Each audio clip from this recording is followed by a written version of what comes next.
নমস্কার। নকশি খাতায় আপনাদের সব্বাইকে স্বাগত। কেমন আছেন সকলে? আশা করি শান্তিতে আছেন, সুস্থ আছেন। আজ যে গল্পটি পড়ে শোনাচ্ছি তার নাম 'ওরা'। লেখা শ্রদ্ধেয় সাহিত্যিক শ্রী দিব্যেন্দু পালিত। এদিক এবং ওদিক দুদিক দেখে নিয়ে টুক করে বাস থেকে নেমে পড়ল অরুণ। যদিও বাস স্টপ আরো কয়েক পা এগিয়ে, ট্রাফিক সিগন্যালে বাসটা দাঁড়িয়েছিল বলেই এরকম। নামতে নামতেই তার মনে হলো এইভাবে গাছ থেকে শুকনো পাতা খসে পড়ে নিঃশব্দে। একটু এগিয়ে দেখতে পেল কেয়াকে এবং ভাবল কেয়া কিছুই দেখছে না, কিংবা উল্টো দিকের গাছটা, লাইনের তারে আটকে থাকা বিবর্ণ ঘড়িটা, কিংবা সিনেমার পোস্টার কি ট্যাক্সির ভিতরের যুবক যুবতী, হুটারের আওয়াজ ছড়ানো দ্রুতগামী অ্যাম্বুলেন্স, সবকিছুই দেখছে। কেয়ার একটা হাত আড়াআড়ি বুকের ওপর রাখা, কাঁধ থেকে ঝুলে থাকা অন্য হাতের আঙুলগুলো হালকা ঘষা খাচ্ছে কোমরের নিচে শাড়িতে। তার সামনে দিয়ে যেতে যেতে দুই ছোকরা যে বিসদৃশ ভঙ্গিতে তাকে লক্ষ্য করছে তা পর্যন্ত দেখল না। যেন এই ভীষণ ব্যস্ত শহরে এত ভিড় ও ছোটাছুটির মধ্যে কেয়া একজন নিঃসম্পর্কিত মানুষ। কেউ তাকে দাঁড় করিয়ে রেখেছে বলেই সে দাঁড়িয়ে আছে, অন্যমনস্ক। এত কাছে এসেও থেমে দাঁড়িয়ে কপালক দাঁড়িয়ে থাকলো অরুণ। এত ভালো লাগছিল তার, এত দুঃখ হচ্ছিল যে অকারণ হলেও এগুতে পারছিল না। এই সময় অভ্যাসবশত রিস্টওয়াচে তাকিয়ে 6টা বাজতে দেখে সে নড়ে উঠল আবার। কি দেখছো? ওই ছেলে দুটো আমার চেয়ে সুন্দর নয়? অরুণের আকস্মিক স্পর্শে কেয়া কাঁপল একটু। সে এতই অন্যমনস্ক ছিল যে অরুণের অপেক্ষায় থাকলেও ঠিক সেই মুহূর্তে অরুণকে আশা করেনি। আহা, আমি কাউকে দেখিনি, আমার চমকে দিতে হয়। অরুণ হাসল। কবজিতে ঘড়ি দেখে কেয়া বলল, তুমি এত দেরি করলে? প্রায় আধ ঘন্টা দাঁড়িয়ে আছি। সদর রাস্তা বলেই তাই, না হলে কে কি ভেবে নিত। কি করব? অস্বস্তি লুকোতে পারল না অরুণ। অপ্রতিভ গলায় বলল, বেরুবার মুখে বৌদির বোনকে ট্যাক্সিতে এসকর্ট করতে হলো কেন? ছোট্ট মেয়ে নাকি? ছোট না হাতি, হাতির মতোই যুবতী, দিল্লিতে থাকে, শখের বাজারে নামিয়ে দিতে হলো। তাহলে তো ভালোই লেগেছে। এরকম রোজ এসকর্ট করতে পারলে। ছাড়ো তো, বৌদি আমাকে বিনে মাইনের চাকর ভাবে। ক্ষোভ লুকোতে পারল না অরুণ। তারপর নিজেকে বদলে নিয়ে বলল, সরি, তোমাকে এতক্ষণ দাঁড় করিয়ে রাখলাম। বাসে আসতে আসতে ভাবছিলাম হয়তো চলেই গেছো। সেটা পারলে তো ভালোই হতো। চোখের কোণ দিয়ে তাকালো কেয়া। এতক্ষণে অভিমান ধরা পড়ল ওর গলায়। সবাই তো আর দিল্লিতে থাকে না, এসকর্ট নিয়ে ট্যাক্সি চড়ে না। এবার একদিন সত্যি সত্যিই চলে যাব। কেয়া এখন দূরের গাছ দেখছে, গাছের পাশে আরো গাছ, যেন সারি সারি গাছ ঘেরা একটা ঘন সবুজ বন। সেই বনে হঠাৎ হাওয়া দিয়েছে।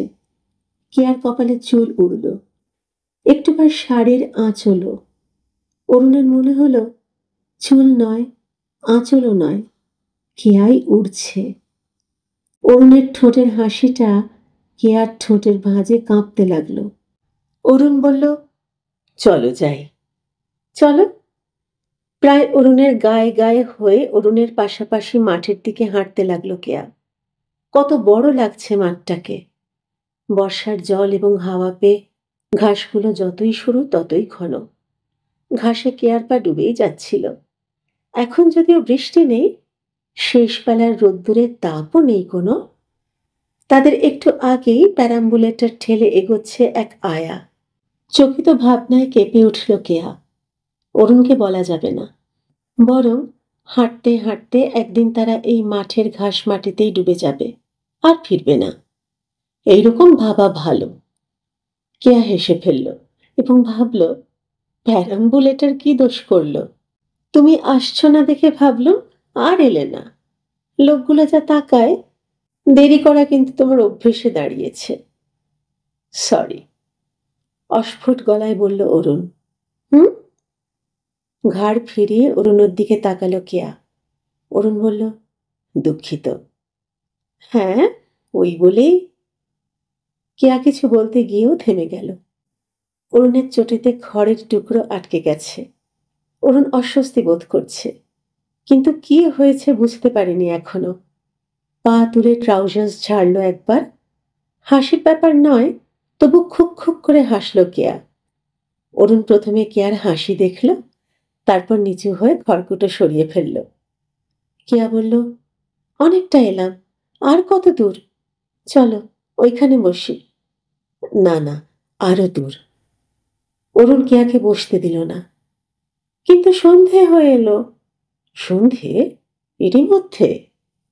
না, মনে হলো লোকজন নেই তো।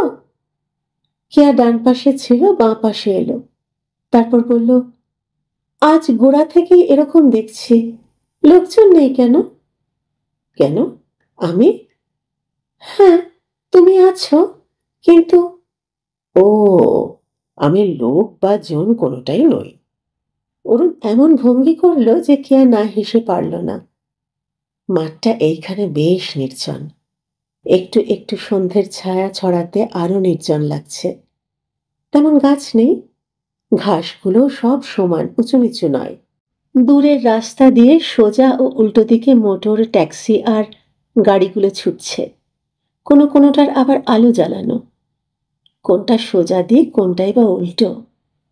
মোটা মতো একটা ঝুড়ি নামানো মোটা গড়ির অশ্বত্থ গাছ দেখতে পেয়ে অরুণকে আর হাত ধরে থামালো।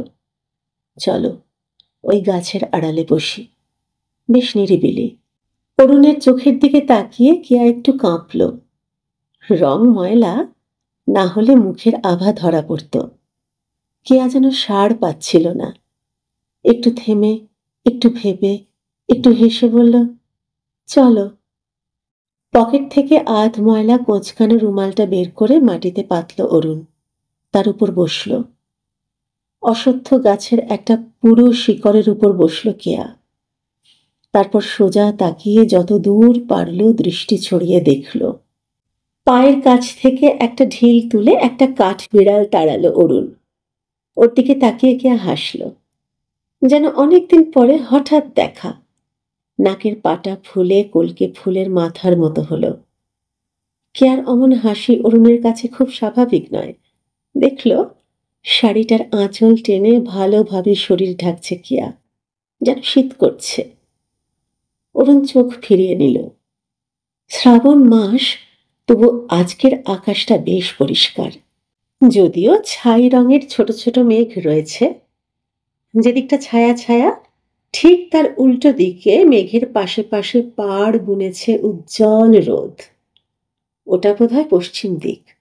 দূরের লোকজন, ট্যাক্সি, মোটর, বাস, একটা এক ঘোড়ার ফিটান, এখান থেকে সবই ছবির মতো লাগছে। হাওয়া ছুটছে মাঠের উপর দিয়ে। একটা শালিক হঠাৎ উড়ে এসে ঘাসের উপর দিয়ে হাঁটতে লাগলো গদাই লস্করি চালে। তার পিছনে নকল করার ধরনে আর একটা। কি ভেবে একটা নিঃশ্বাস ফেলল অরুণ। কেয়াকে দেখল। কি কথা বলছো না যে? কি বলবো? ঘাসের শীষ ছেড়ে দাঁতে কুচোতে লাগলো কেয়া। কম মুহূর্তে চুপ করে থেকে অরুণ জিজ্ঞেস করল, তোমার সে টিউশনিতে যাচ্ছ? হুম, যাই। কেমন? ভালোই, কিন্তু অঙ্কটা ভালো পারি না, ডিফিকাল্ট। অরুণ শুনল, কিছু বলল না। তোমার কি হলো, কিছু হলো? কি? ইন্টারভিউ হলো কিছু? তোমায় বলিনি? না, 10-11 দিন পর দেখা হলো। হবে না। একটু থেমে অরুণ বলল, ওদের লোক ঠিক করা থাকে, শুধু ইন্টারভিউ দেওয়া, কিছুই হয় না। রাকেশ বলছিল। মাঝখান থেকে কেয়া বলল, মামার এক বন্ধু কাজ করে ওই অফিসে, খোঁজ নিয়েছিলাম। ধুস, মামার বন্ধু। অরুণ হাসল। মামা থাকলেই হয় না। কেয়া শুনল, তখনই বলল না কিছু। একটু একটু অপ্রস্তুত লাগছিল ওকে। ওখানে হবে না বুঝলে। কেয়া জবাব দিচ্ছে না দেখে ঈষৎ উৎসাহে অরুণ কেয়ার দিকে তাকালে। শেষ বিকেলের রোদের আভায় চকচক করছে ওর মুখ। পিঠের উপর থেকে আঁচলটা সরে চলে আসছে মাটির দিকে। সেটা মুঠোয় নিয়ে কেয়ার পিঠে সাজিয়ে দিল অরুণ। তারপর ঘন হয়ে বসল। হাতটা আলতোভাবে তুলে দিল ওর পিঠে। ইচ্ছে করেই বুলিয়ে নিল ব্লাউজে। হঠাৎ স্পর্শে সামান্য কুঁকড়ে গেল কেয়া। হেসে মুখ ফেরালো অন্যদিকে। কথা বলছে না যে? বলবো। তার মানে? অরুণ কেয়ার চিবুক ধরে টানল। এখানে কি মাঠের হাওয়া খেতে এসেছি? কেয়া হাসল। অরুণ ওকে একটু কাছে টানতে লজ্জায় ওর মুখে এমন একটা অপ্রস্তুত ভাব ফুটল, ঠোঁট দুটো এমন ভাবে কেঁপে উঠল যে কেমন যেন অপরিচিত লাগলো অরুণের। হঠাৎ মনে হলো কেয়া ক্রমশ সুন্দর হয়ে উঠছে। তুমি যে কি আহ, এমন ছেলে মানুষ! শাড়ির আঁচলে ঘাড় পিঠ ঢাকতে গিয়ে নিজেকে আরো ছড়িয়ে ফেলল কেয়া। সরে বসলো একটু। অরুণ জিজ্ঞেস করল, কদিন আসনি কেন? আমি ঘুরে গেছি। আর চোখে অরুণকে দেখল কেয়া। ঘাড়ের চুলগুলো কালিমাখা সনের মতো থোকা থোকা লাগছে। চুল কাটেনি অনেক দিন। অবশ্য শুকনো মুখের দিকে তাকিয়ে বোঝা যায় দাড়ি কামিয়ে এসেছে। অরুণের ঘাড়ে চোখ রেখে কেয়া বলল, আসবো কি করে? কাজ নেই? কাজ তো আগেও ছিল, তখন খুব আসতে। কাজ বেড়েছে, রান্না করতে হয়। কেন? রান্না তো মা করতো। করতো, কিন্তু মা। কেয়া চুপ করে গেল।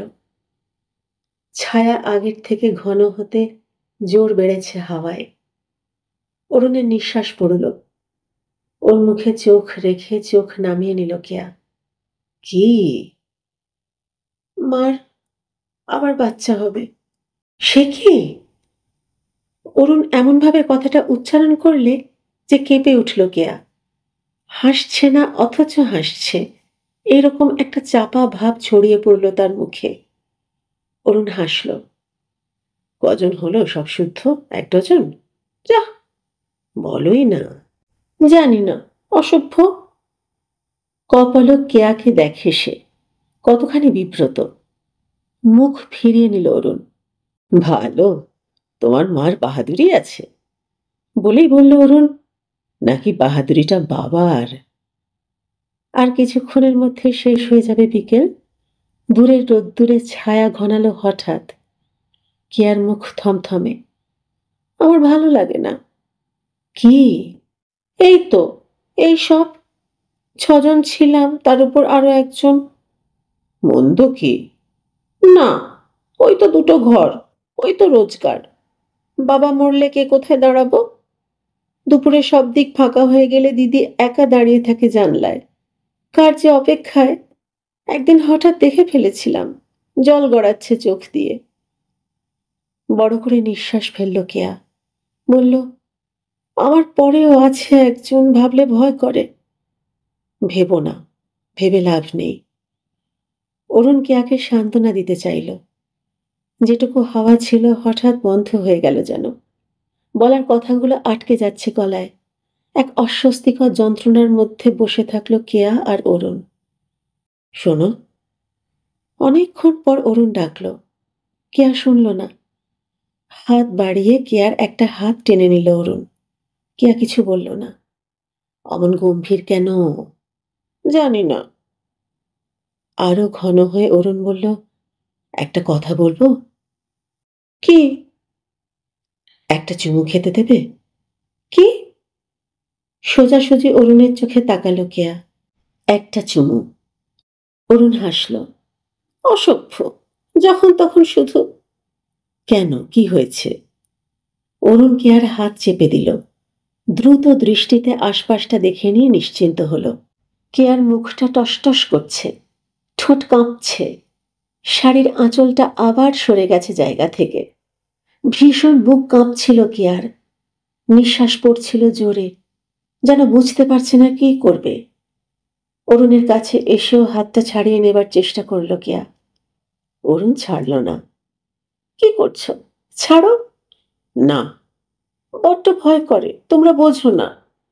না, অমন করলে চলে যাব, আর আসবো না। হাত ছাড়িয়ে উঠে দাঁড়ালো কেয়া। ঘোলাটে চোখে দেখল অরুণকে। মুখ তুলে ওকে দেখতে দেখতে অরুণ বলল, বেশ, যাও, আর এসো না। অরুণ মুখ ফিরিয়ে নিল। চলে যাবার জন্য দুপা এগিয়েও আবার থেমে দাঁড়ালো কেয়া। এই, সত্যি চলে যাচ্ছে কিন্তু। অরুণ চোখ তুলল না। একা যাব কি করে? খানিক দাঁড়িয়ে থেকে আসন্ন সন্ধ্যার মধ্যে আশপাশটা দেখে নিল কেয়া। তারপর অরুণের পাশে এসে বসল। এই, রাগ করলে? অরুণ সাড়া দিল না। ও সত্যিই গম্ভীর, নাকি এই সময়ের আলোয় গম্ভীর গম্ভীর লাগছে বুঝতে পারল না কেয়া। কি অদ্ভুত, আমি কি সত্যি সত্যি? এই, এই অরুণ। কেয়া অরুণকে অল্প হাতের ধাক্কা দিল। তারপর ওর চিবুক ধরে মুখ ফেরালো। এই, আমি এসেছি। অরুণ হেসে ফেলল। কেয়াও না হেসে পারল না। ওকে দেখতে দেখতে কাছে টানল অরুণ। এই স্পর্শ আলাদা। কেয়া প্রথমে অরুণের বুকে মাথা রাখল, নাক ঘষল, তারপর মুখ তুলল। তুমি রাগ করলে ভীষণ খারাপ লাগে। আচ্ছা, রাখবো না। আজ খুব ভালো সাবান মেখেছ। কেয়া ঘাড় নাড়ল। ঠোঁটের দুপাশে জলের রেখা। নিঃশ্বাস আলগা করে মুখ বাড়িয়ে অরুণের পিঠে ঠোঁট মুছল কেয়া। তারপর ক্লান্ত ভঙ্গিতে হাসল। অরুণ কেয়াকে দেখছিল। তোমার ঠোঁটে গরম আলু ভাতের গন্ধ। যা। হাঁটুর উপর চিবুক পাতল কেয়া, যেন এখন আরো অনেকক্ষণ বসতে পারবে। সত্যি, বিশ্বাস করো। কেয়া হাসল। বৌদি গরম আলু ভাতে খাইয়েছে দুপুরে? অরুণ একটা ফানুসের মতো ফুলে উঠছিল, হঠাৎই চুপসে গেল। বৌদি কি খাওয়ায় যদি জানতে? কেন? কেন আবার? 24 বছর বয়স, রোজগার করি না। থেমে দম নিল অরুণ। তাকালো দূরের দিকে, তাকিয়েই থাকল। নির্দিষ্ট কিছু যে দেখছে তা মনে হলো না। তারপর বলল, কাল রাতে খেতে বসে দাদা বলল, দিন দিন ইউজলেস হয়ে যাচ্ছি, নিজের হাত খরচের ব্যবস্থাটাও পুরোপুরি করতে পারি না। বাবার বাড়িতে আমারও অংশ আছে বলে একসঙ্গে আছে, না হলে এতদিনে আলাদা হয়ে যেত। অরুণ একটা দীর্ঘশ্বাস ফেলল। বলল, কাল প্রায় না খেয়ে উঠে পড়েছিলাম, আজও খাবো না ভেবেছিলাম। শোনো, অমন করো না। কেয়া অরুণের হাত ধরল। তুমি এমন সব করো মাঝে মাঝে, আমার ভীষণ ভয় করে। অরুণ হাসল না। কেয়া বলল, আর একটু ভালো করে চেষ্টা করো না। তুমি একাই তো নয়, দেশে তোমার মতো হাজার হাজার বেকার আছে। কেউ কেউ পেয়েও যাচ্ছে চাকরি। অরুণের মন অন্যদিকে, দৃষ্টিও। মুহূর্ত পরে বলল, কাল নিজের ঘরে ফিরে সিলিংয়ের দিকে তাকিয়ে ভাবছিলাম, চাকরি পাওয়া ডিফিকাল্ট, কিন্তু আত্মহত্যা সহজেই করা যায়। কার কি ক্ষতি হবে? না, এসব তুমি বলবে না। রীতিমতো ভয় পাওয়া গলায় কেয়া বলল, তোমার আমার কথা মনে পড়েনি? আমার কি হবে? অরুণের হাতটা শক্ত করে চেপে ধরল কেয়া। এখন আগের উত্তাপ টের পেল না। আলো জ্বলে উঠেছে দূরে দূরে। পুরোপুরি অন্ধকার ছড়িয়ে পড়েছে বলেই সেগুলিকে আরো উজ্জ্বল দেখাচ্ছে। ওইখানে কোথাও একটা মোটরের হর্ন ফেঁসে গিয়ে একটানা শব্দ শুরু হলো। অরুণ দেখল, লাল সবুজ আলো জেলে একটা উড়োজাহাজ মৃদু শব্দ তুলে আকাশ পার হচ্ছে। বসা থেকে উঠতে উঠতে অরুণ এবার কেয়ার হাতটা ধরল, ফেরার জন্য পা বাড়ালো। কিছু দূর এগিয়ে বলল, ভাবনার কথা বলছিলাম, তুমি এত ভয় পাও কেন? কেয়া জবাব দিল না। শুধু অরুণের সঙ্গে অন্ধকার পেরোতে পেরোতে এমনভাবে ওর হাতটা নিজের হাতের মধ্যে জড়িয়ে ধরল, যেন এইভাবেই ওরা হাঁটতে অভ্যস্ত। কেমন লাগলো জানাবেন। যদি ভালো লাগে চ্যানেলটি সাবস্ক্রাইব করে আমার পাশে থাকবেন। নকশি খাতাকে আপনার নিজের করে নেবেন। আপনাদের কমেন্টের অপেক্ষায় থাকব। পছন্দ হলে একটি লাইক দিয়ে যাবেন। সকলে খুব ভালো থাকুন, আনন্দে থাকুন, সুস্থ থাকুন, পরিবারকে নিয়ে শান্তিতে থাকুন। শিগগির দেখা হচ্ছে। আজ আসি।